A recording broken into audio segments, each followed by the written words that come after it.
La section self-défense du full contact martien t'a fait venir Ludovic pour un stage de jiu-jitsu brésilien axé sur la défense. Peux-tu nous en dire plus? Oui Alain, en fait ce soir donc on a vu une partie axée plutôt sur la self-défense, puisque comme tu as pu remarquer on n'a pas de kimono. En jiu-jitsu brésilien on a un kimono. Ce soir on l'a laissé au vestiaire pour se mettre en short et en rash guard de façon à orienter le cours vers plus du grappling. Okay, donc on a vu et on voit en ce moment une partie axée sur le sol qui complète la self-défense, parce qu'aujourd'hui, force est de constater qu'au sol, c'est un petit peu l'inconnu pour bon nombre d'entre nous. Donc quelques techniques, quelques positionnements de façon à contrôler ou à repousser un adversaire, ça me paraît essentiel aujourd'hui. Et donc comme tu peux le voir, le fait d'avoir des différences de poids ne joue pas au sol à condition qu'on ait un petit peu de technique. Donc c'est ce qu'on est en train de voir ce soir. Le grappling, c'est aussi l'antichambre du combat libre. Sont insérés dans le grappling des techniques de judo, de lutte, de jiu-jitsu brésilien, de sambo.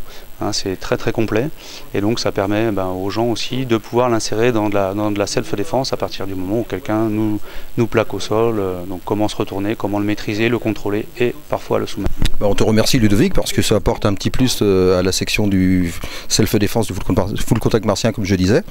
Et on m'a dit aussi que tu faisais de la compétition, donc peux-tu nous en parler? Où en es-tu et comptes-tu continuer? Écoute, oui, la compétition, il y en a beaucoup qui est derrière moi, une partie qui est derrière moi. Là, aujourd'hui, je continue en vétéran. Il y a quelques temps, on était avec mon club au championnat d'Europe de jiu-jitsu brésilien. Donc là, c'est avec kimono à Lisbonne. Donc on a eu des bons titres. Raphaël Coma, qui est présent ce soir, a déjà un titre de champion de France de jiu-jitsu brésilien. Il y a plusieurs personnes dans le club qui sont titrées.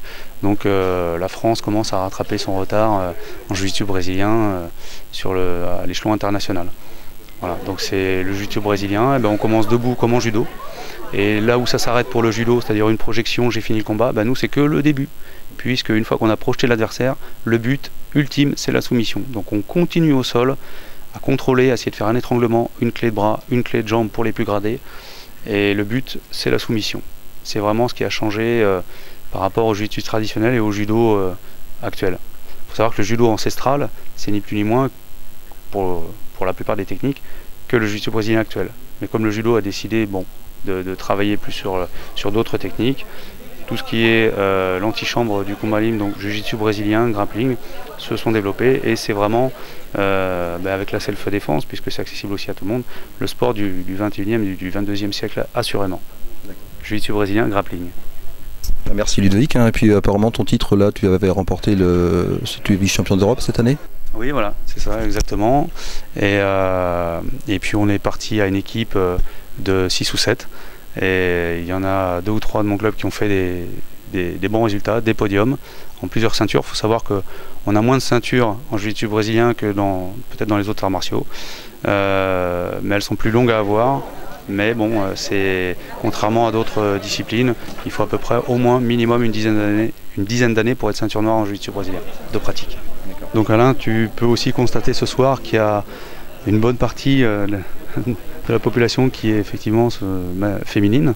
Le jiu-jitsu brésilien, le grappling, c'est vraiment aussi ouvert aux femmes. Alors la section HT Muay Thai du full contact martien, pareil, a participé au championnat de France récemment.